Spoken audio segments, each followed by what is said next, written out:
आज हम लोग भज गोविंदम का 29वां श्लोक जो है वो स्टडी करेंगे। तो आइए पहले चैंट करते हैं। अर्थम अनर्थम भावय नित्यम नास्ति ततः सुखलेश सत्यम।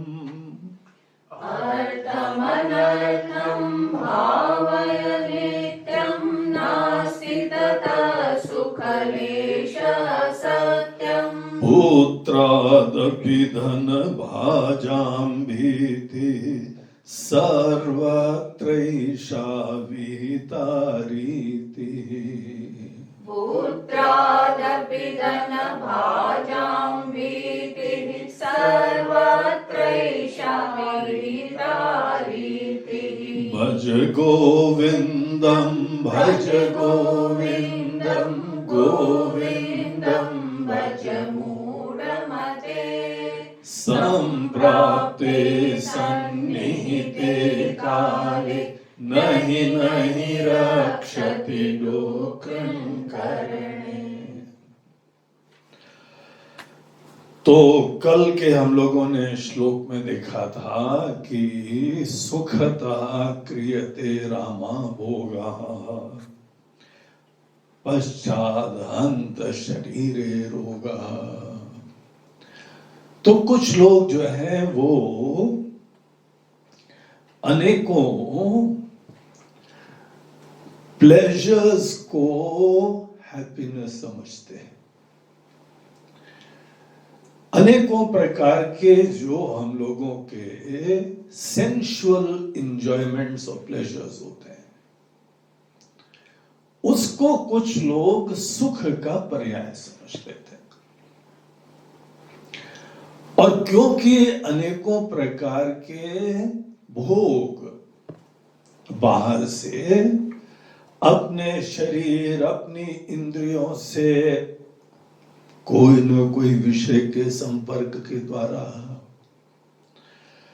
फिर जो हमको एक सुखद अनुभूति होती है, प्लेजरेबल सेंसेशन होता है, उसको ही सुख, वास्तविक सुख मान लेते हैं। अब मूल बात यह है कि आदमी को अज्ञान है, वास्तविक सुख क्या होता है वो पता नहीं है। और हम लोग का सबका दिल मांगे मोर, दिल सदैव कुछ आनंद की अपेक्षा करता है। हर व्यक्ति का दिल खुशी चाहता है, आनंद चाहता है। लेकिन ये जो हम लोगों के जीवन की मूलभूत इच्छा है, अपेक्षा है, प्रेरणा है, ये हमारे हृदय में तृप्ति कैसे मिलेगी ये न पता होने के कारण अनेकों ये संभावनाएं मन के अंदर उत्पन्न होती है। जहां जहां से अनेकों भोग प्राप्त होते हैं, और ईश्वर ने, जैसे हम लोगों ने कल देखा था, सृजन की प्रक्रिया बहुत ही प्रेम से होनी चाहिए, सुखद रूप से होनी चाहिए। इसीलिए प्रजनन की प्रक्रिया में विशेष प्लेजर होता है। इसीलिए तो लोग शादी ब्याह के इतना नाचते हैं, बाद में रोते हैं अलग बात है। हमारे पिताजी एक बार बुलाते हमको, उस दिन घर में जो है महाभारत हुई थी, तो बहुत ही जो है वह गंभीर स्वर में धृतराष्ट्र की तरीके से, वो पूरे धृतराष्ट्र थे नहीं, धृतराष्ट्र की तरीके से, ते बेटा कभी शादी मत करना। हमने उस दिन प्रणाम करा, बोला ठीक है जो आज्ञा पिताश्री। बाद में एक दिन बोलते हैं तुम सन्यासी क्यों बन गए, तुम्हारी भी शादी ब्याह होती है और हमारा घर में ये भी होता वो भी होता। बोला विचित्र प्राणी है भाई, हमको बुला के एक दिन बोला कि बोलते होता है घर में झगड़े वगड़े चलते रहते हैं, मगर ये थोड़ी है कि तुम सब ये संसार छोड़ के चले गए। क्योंकि वो लोग अनेकों प्रकार के प्लेजर्स को वास्तविक सुख मान लेते हैं। ये शंकराचार्य जी के समय का स्तोत्र है, ये समझ लो। शंकराचार्य जी को कोई लोग ये मानते हैं वेस्टर्नर्स की 722 एडी में हुए, और यहाँ के लोग मानते हैं कि वो करीब 2500 साल पूर्व हुए थे। उस समय भी ये सब प्रचलित था। उस समय क्या हम लोग को उपनिषदों में और ये सब ज्ञान जो गीता में मिलता है, वहां पर भी भगवान ये बोलते हैं ना कि राजसी सुख होता है, काम ऐशा क्रोध ऐशा रजोगुण समुद्भवा। ये धारणाएं हैं कि बाहर के खूब प्लेजर्स होंगे तो बड़ा मजा आ जाएगा। हो सकता है आ जाए, लेकिन वो आ जाने का प्रमाण तो तब होगा जब तुमने ये सब प्लेजर्स ले लिए तो तृप्त हो, स्थित प्रज्ञ बन जाओ, आत्मनि एव आत्मना तुष्टा हो जाओ। देख लिया ना दुनिया भर के प्लेजर्स, अब क्या परम तृप्ति में रमते हो? क्या नहीं रमते हो? तो ये ही हम लोग के सब मनीषी लोग, हमारे बुजुर्ग लोग, हमारे हितैषी लोग ये बोलते हैं ये एक फंडामेंटल जीवन के अंदर इश्यू है, इसको सॉर्ट आउट कर लो। अनेकों प्रकार के प्लेजर्स होने चाहिए, खुशी से कार्य करो, उसमें सुखद अनुभूति हो, कोई इश्यू नहीं है। जिस चीज का जो प्रयोजन है वो चीज करना चाहिए। गृहस्थी का कार्य है कि यहाँ पे अपने संतान उत्पन्न करो, लालन पोषण करो, ये सब। लेकिन वास्तविक सुख क्या होता है वो चीज समझो।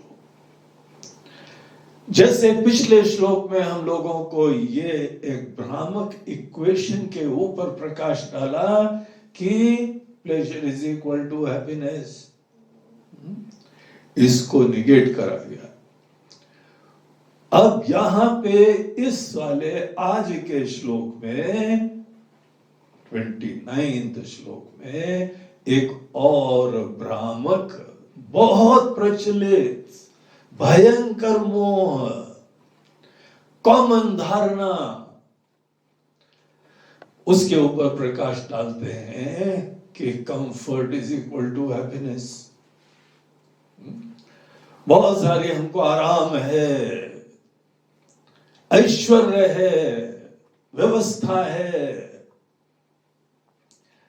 राजा लोग इतने बड़े बड़े महल क्यों बनाते थे? और हमारे ऋषि मुनि लोग कोई कुटिया में ही क्यों खुश कैसे रह लेते थे?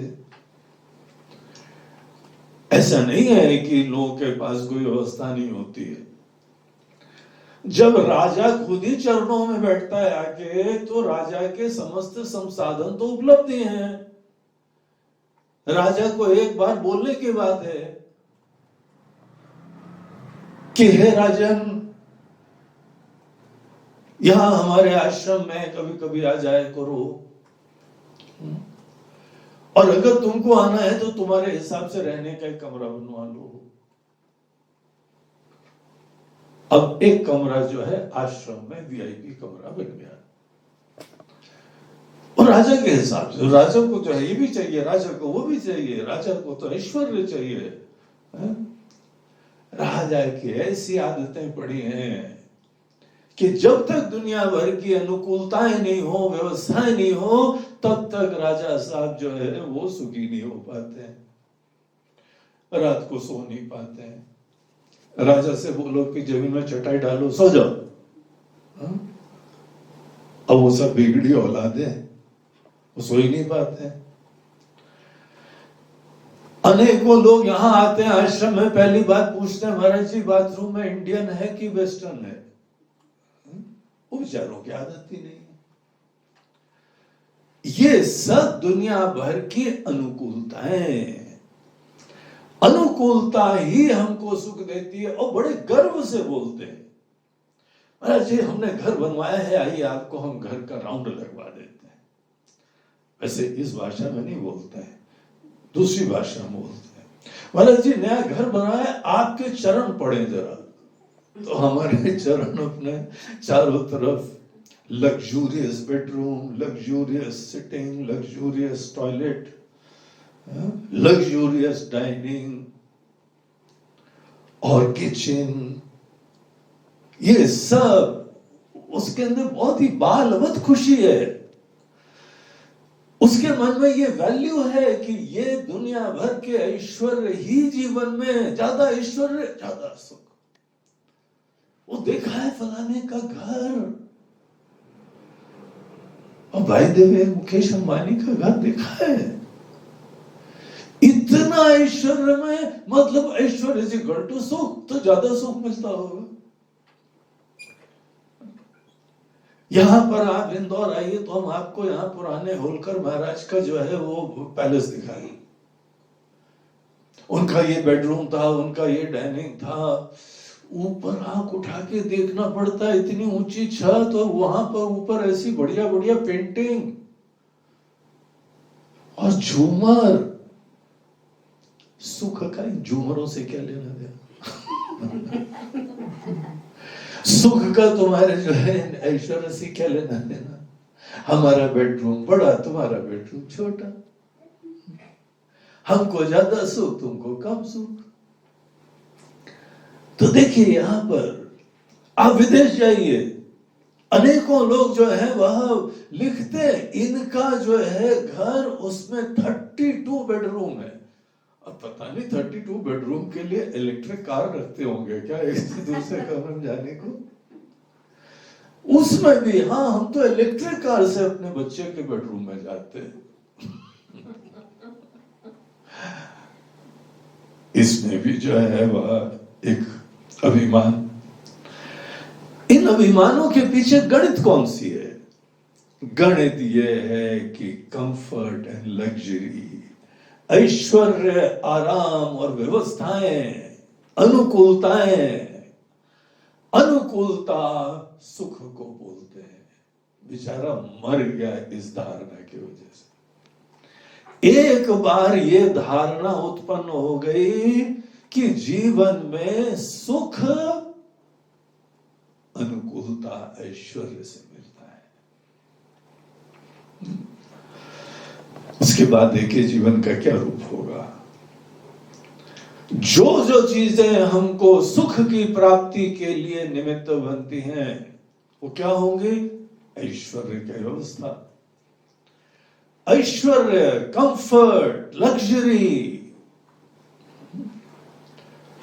एक एक गाड़ी करोड़ों की, और हमारे पास सब लेटेस्ट लग्जरी गाड़ियां हैं। लोग जो है ऐसा अभिमान करते हैं, नाक ऊपर करके बोलते हैं, या क्या फर्क पड़ता है? तुम तो किसी एक गाड़ी में बैठते हो, उसका नंबर भी 2-3 महीने में आता है, तुम्हारा ड्राइवर ज्यादा खुश है। तुम्हारी करोड़ों की गाड़ी कौन चलाता है? वही चलाता है ना। तो तुम्हारे हिसाब से तो बहुत ही सुखी होगा। कितना एक फंडामेंटल मोह है। इस मोह के ऊपर इस श्लोक में शंकराचार्य जी प्रकाश डालते हैं। अनेकों लोगों में यह धारणा बैठी हुई है, व्यवस्था, अनुकूलता, लग्जरीज, कंफर्ट, यही सुख देती है। And these things they come with a price. खर्चा होता है भैया, ऐसे थोड़ी बन जाता है महल हमारा। एक जमाना था जहां पे राजा महाराजा गिने चुने ही कोई लग्जरी में रहते थे।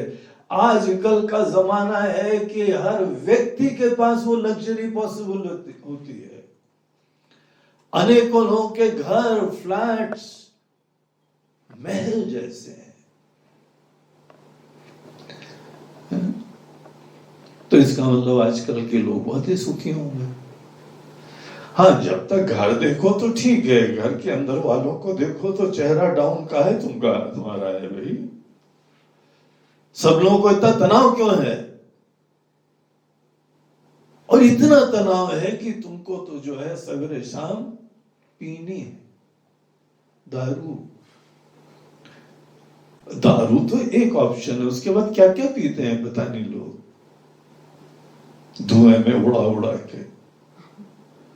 काहे पीना पड़ता है? तुम तो वहां सुखी आदमी हो ना, तुमने तो ये दुनिया भर की चीजों का संग्रह कर लिया, इसीलिए तो तुम परम सुखी हो। यही तो अपना अभिमान करते हो, यही तो तुम अपनी मूछें में एंटते हो। बहुत ही तुमने विशिष्टता जीवन में प्राप्त करी है। उनके जीवन के अंदर विरोधाभास ही दिखाता है कि जीवन पूरा एक मोह के ऊपर आश्रित है। दुनिया भर के ऐशो आराम पैसे से आते हैं, इसीलिए तो पैसे के लिए लोग संग्रह करते हैं, पागलों की तरीके से पैसे के लिए जो है कोशिश करते हैं, बाय हुक और बाय क्रूक, व्हाइट हो या ब्लैक, ओवर द टेबल हो या अंडर द टेबल हो, बस आंदो आंदो। रखोगे कहां? बोलते हैं वो हम पे छोड़ दो। आदमी सब नैतिकता को, सब धार्मिकता को, सब चीजों को ताक में रख के परस्यू कर रहा है धन को। क्यों? धन से करोगे क्या? अरे जी आराम, लग्जरी, हम जाएंगे तो फलानी गाड़ी में, हम जाएंगे तो बिजनेस क्लास में। हम फ्लाइट में भी जाते हैं, बिजनेस क्लास में जाएंगे, वैसे नहीं जाएंगे। जनरल वाले में हमारी टिकट मत बुक करना। क्या मिलेगा तुमको वहां पे? साथ में काजू। ट्रेवल करते समय तुमको कोल्ड ड्रिंक और दूसरी ड्रिंक, और ये तुमको सुख लगता है? सोचो, यहां जो फंडामेंटल एक क्वेश्चन उठाया जा रहा है कि जिस मोह से पूरी दुनिया संतप्त है, मोहित है, भ्रामित है, और इस मोह के वजह से पूरा जीवन बर्बाद है, उसके ऊपर विचार करो। अनेकों प्रकार के ऐश और आराम पैसे से आते हैं, इसीलिए तुम पैसे के लिए पागल हो। विदेश में जाओ, जाते जाते गाड़ी खरीद लेते हैं। गहराई में जाओ तो बोलो कि ये तो बैंक से लोन लिया हुआ है। क्या वर्ड है इसके लिए?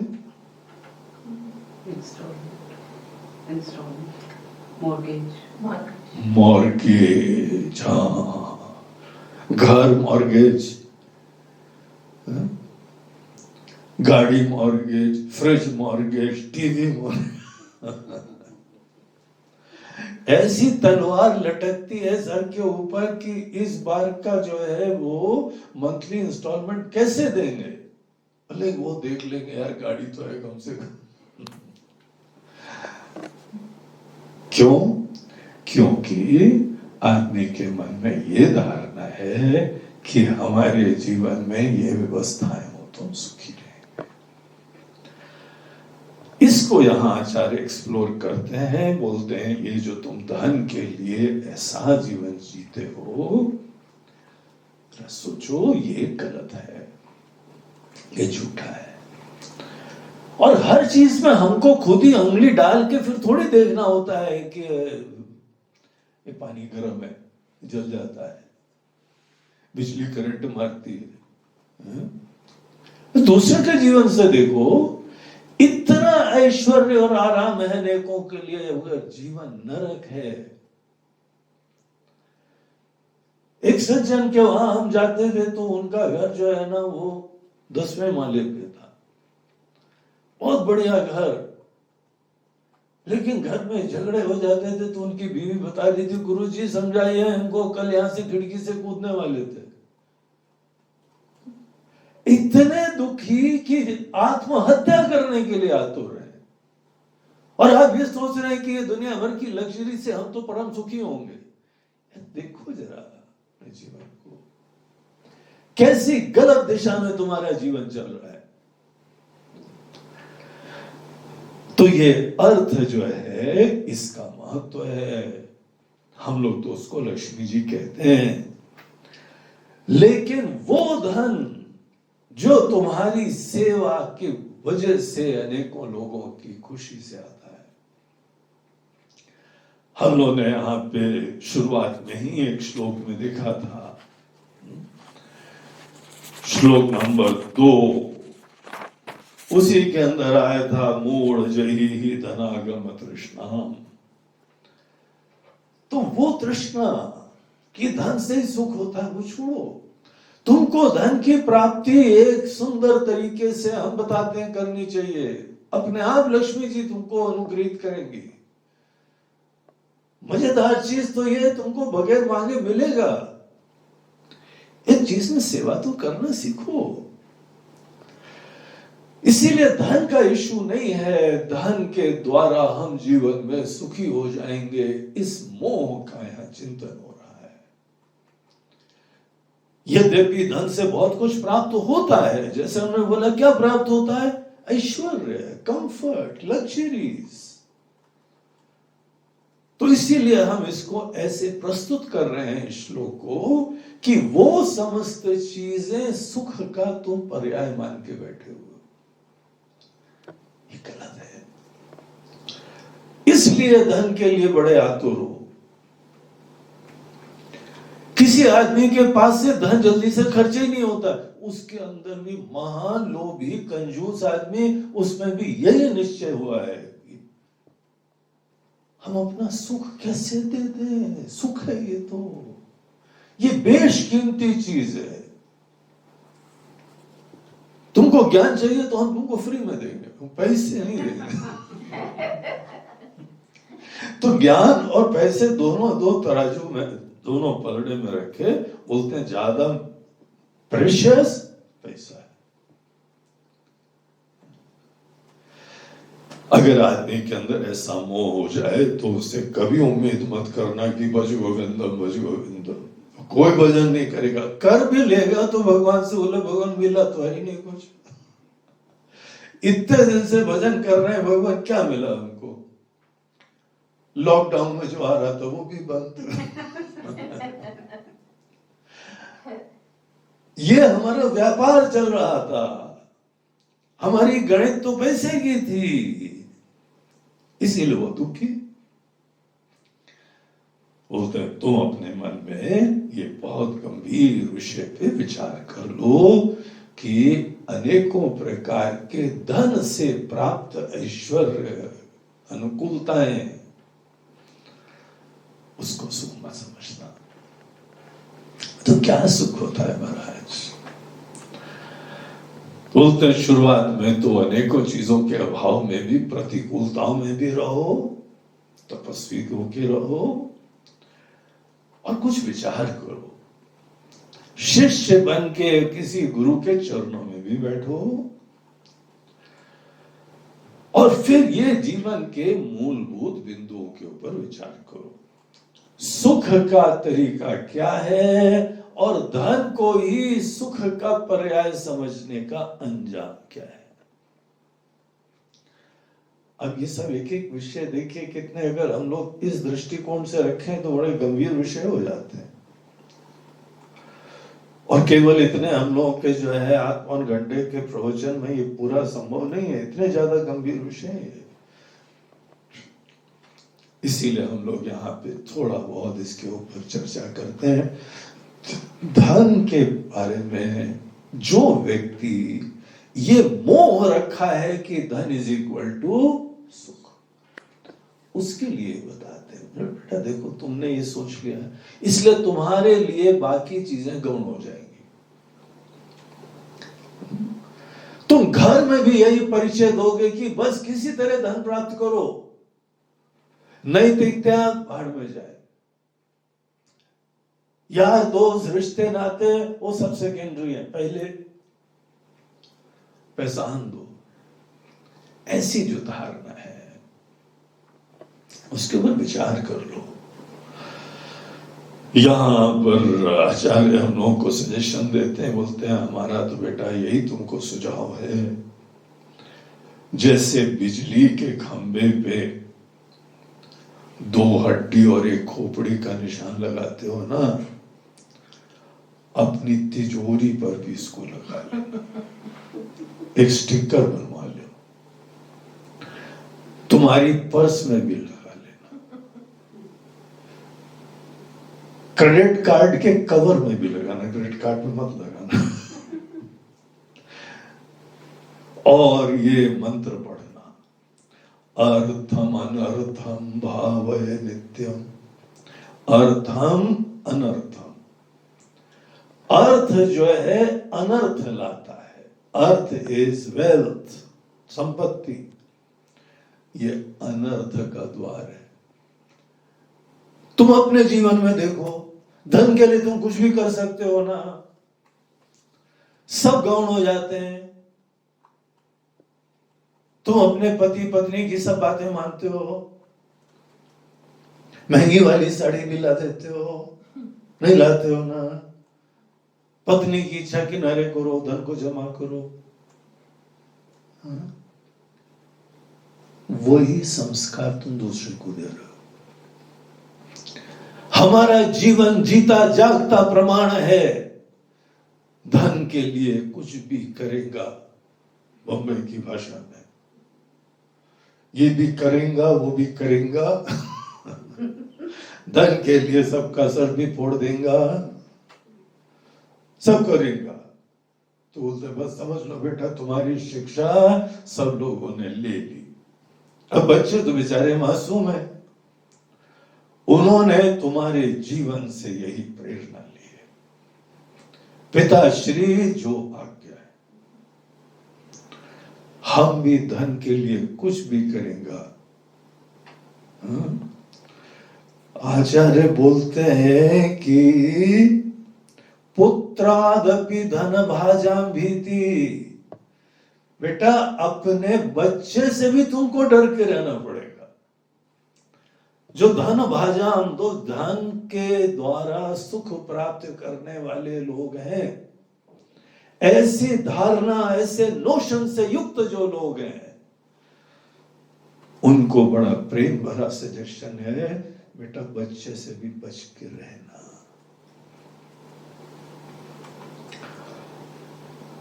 औरंगजेब की कथा याद है, अपने पिताजी शाहजहां को भी किनारे करके जेल में बंद करके, जिसको पैदा करा, लालन पोषण करा, अच्छी शिक्षा दी, लेकिन उस शिक्षा में बाकी तो जो शिक्षा दी, एक और शिक्षा दी थी, अर्थ से ही जीवन में सुख होता है, संपत्ति ऐश्वर्य से ही सुख होता है। उसने आपकी पूरी शिक्षा ले ली और आपको एक बंद कर दिया। अनेकों लोग अपने बच्चे को बिजनेस वगैरह देते हैं, उसके उपरांत बच्चा बोलता है ठीक है पिताश्री अब घर में बैठो, अब ऑफिस आने की जरूरत नहीं आपको। नहीं बेटा कभी कभी तो कहीं भी आने की जरूरत नहीं, अच्छा हम केवल मीटिंग में कोई जरूरत नहीं, आप तो जो है ना वो भजन करो, तीर्थ करो जाके। कोई स्वेच्छा से करे अलग बात है, लेकिन उसको निकाल दिया जाता है, बाहर कर दिया जाता है। ये कटु सत्य है कि नहीं है? क्यों ऐसा हो रहा है? क्योंकि आपने एक शिक्षा दी है अपने जीवन से। नहीं मैंने नहीं बोला नहीं, तुम्हारा जीवन एक शिक्षा है, यही तो करते आए हो। जहां तुमको जाना था जो है वो फर्स्ट क्लास में, नहीं थर्ड क्लास चलेगा, पहुंचना ही तो है ना, कहीं भी कैसे पहुंचो, पैसे बचाओ बस, चमड़ी चली जाए दमड़ी नहीं जानी चाहिए। यही सिद्धांत तुमने जीवन भर सबको सिखाया है और तुम्हारे बच्चे ने सीख लिया है। अब बच्चों बच के रहना। बच्चे से भी जब घर के अंदर तुम्हारे दुश्मन घुस आए हैं, तुम्हारा विनाश करने वाले, और वो पाप नहीं कर रहे हैं, वो तो सत्य कर रहे हैं, वो तो वही कर रहे हैं जो उनको मन में धारणा निश्चय हो गया कि यही सुख का पर्याय है। हमको पावर हो, हमको संपत्ति हो, हमको ये हो, और तुमको तो ओल्ड एज होम हो, आश्रम हो, तीर्थ हो, तुमको जाना चाहो तो तुमको सुख मिलेगा, लेकिन तुमको जबरदस्ती कोई करे ना तो तुम्हारे लिए पनिशमेंट होएगा, क्योंकि तुम्हारी चाह तो लग्जरी में है। तो ये देखो, इसके पीछे नोशन धन की प्राप्ति न प्राप्ति का इशू नहीं है। इशू यह है कि मन में यही धारणा आज भी विद्यमान है कि इसी से सुख मिलता है। यहां आचार्य बोलते हैं कि नास्ति ततः सुख लेशः सत्यम। बेटा बिल्कुल सच बोल रहा हूं, प्रॉमिस, कसम खा के बोलते हैं, सत्यम, बिल्कुल सच बोल रहे हैं। हमको तुमसे झूठ का ही बोलना, हमको तुम, पहली बात तो हमको ऐसा नोशन नहीं है कि सुख धन से हमको सुख मिलने वाला है, कोई नोशन नहीं है हमारा। इसीलिए जीवन में गणित ही नहीं है। गणित होती तो ये स्वामी जी काय होते, शंकराचार्य काय होते। किसी ने रोका था क्या काम धंधे के लिए? वो तो छोटी अकल वाले भी कर सकते हैं, ज्ञानवान छोटी अकल वालों की उसकी बात नहीं है। हमने स्वेच्छा से वही पद अपनाया है, पथ अपनाया है। तो ऐसा से हमारे जीवन का मोक्ष धन से नहीं आता है। जो व्यक्ति केवल धन संपत्ति से ही सुख को समझता है, जोड़ता है, उस व्यक्ति का जीवन का परम सुख उस लोक से आता है जहां सब ऐश्वर्य होते हैं, उसको स्वर्ग बोलते हैं। तो यहां आचार्य बोलते हैं कि बेटा सही समझो, हम तुमको बता रहे हैं अपने दिल की बात, छोड़ दो ये मोह। आराम, ऐश्वर्य, अनुकूलता, इसमें रत्ती मात्र भी सुख नहीं होता है। इनके अंदर सुख तुम्हारे ही अवधारणा की तीव्रता के अनुपात में होता है। कितना ज्यादा तुम उस चीज के बारे में फैसिनेटेड हो, वैल्यू तुम कितनी रखते हो। जितनी वैल्यू तुम रखते हो उतना वो थोड़ा सा रिफ्लेक्शन दे देगा, लेकिन वस्तुतः वो तो दे ही नहीं रहा है ना। हम सोच रहे हैं इसलिए हमको प्रतीत हो रहा है। सुख की खोज करो तो तुमको किसी चीज की जरूरत नहीं होती। भगवान को हम लोग सच्चिदानंद कहते हैं ना, खुद आनंद है।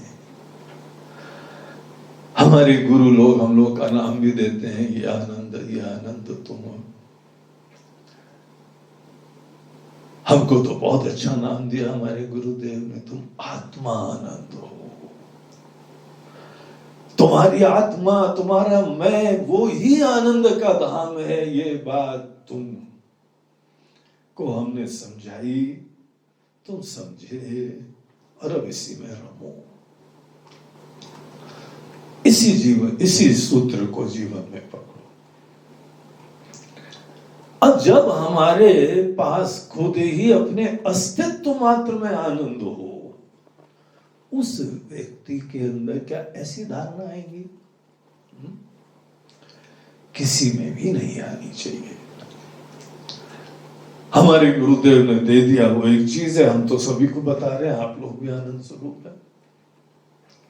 तो इस बात को समझो, एक्सप्लोर करो। बहुत सीरियस मैटर है, बहुत फंडामेंटल इश्यू है जीवन का, और इस फंडामेंटल इश्यू के बारे में मोह उत्पन्न कर लिया तो जीवन का सत्यानाश हो जाएगा, क्योंकि वास्तविक सुख से आप वंचित हो जाएंगे।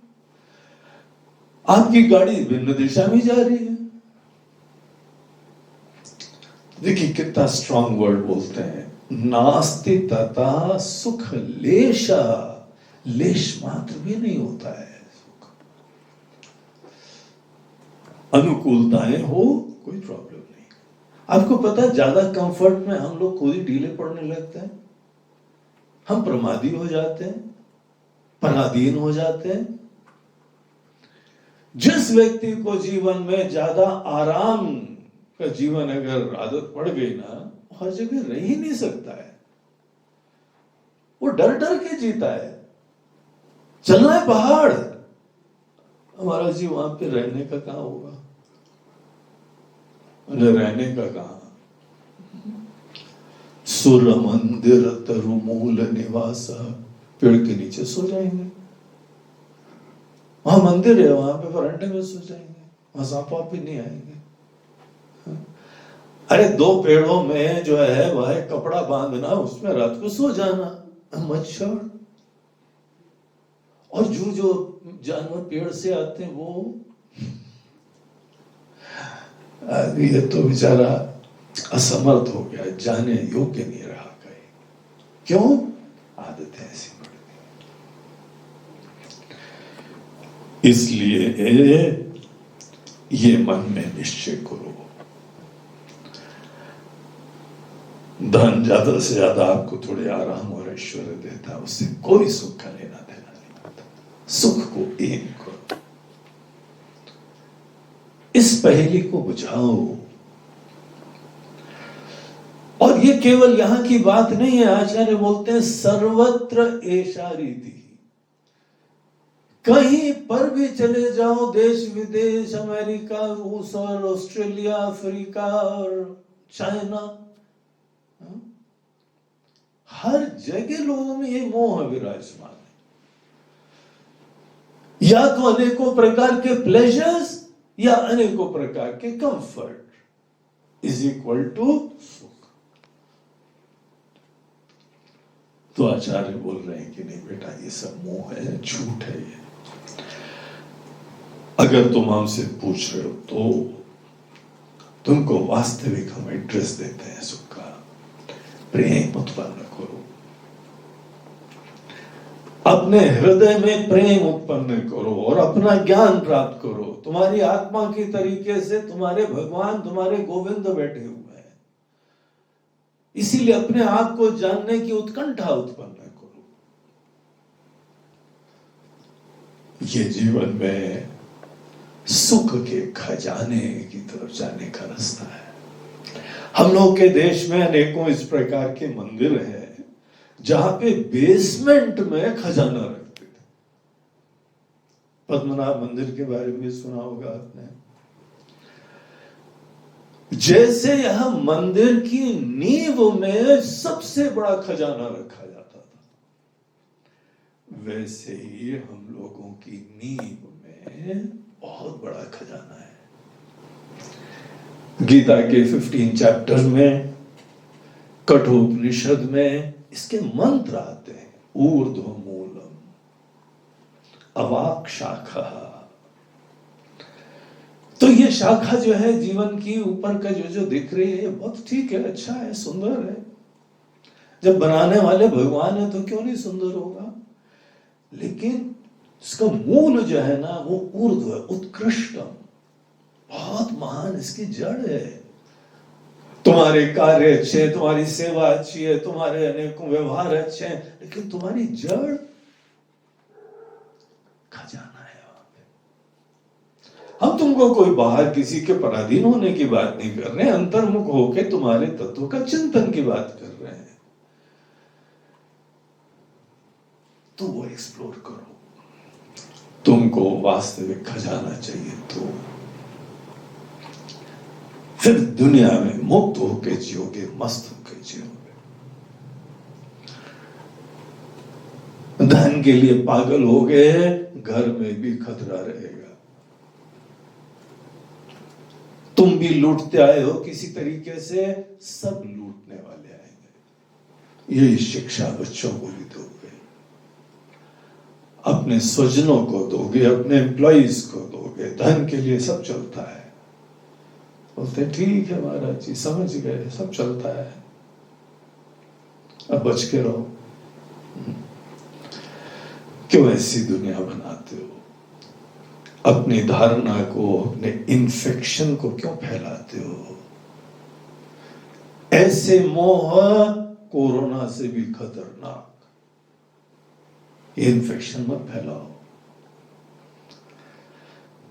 इसीलिए तुम तो अपने अंदर ईश्वर के प्रति भजन से चालू करो, उनके प्रति प्रेम उत्पन्न करो और जीवन में उनका साक्षात्कार करना अपनी आत्मा की तरीके से, यही जीवन में सुख की प्राप्ति का तरीका है। तो बहुत ही इंटरेस्टिंग यहाँ पे श्लोक के अंदर विचार दिए गए हैं।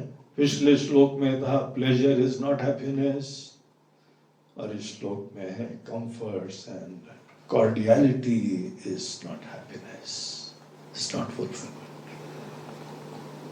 सोचिए, विचारिए। ओम तत्सत।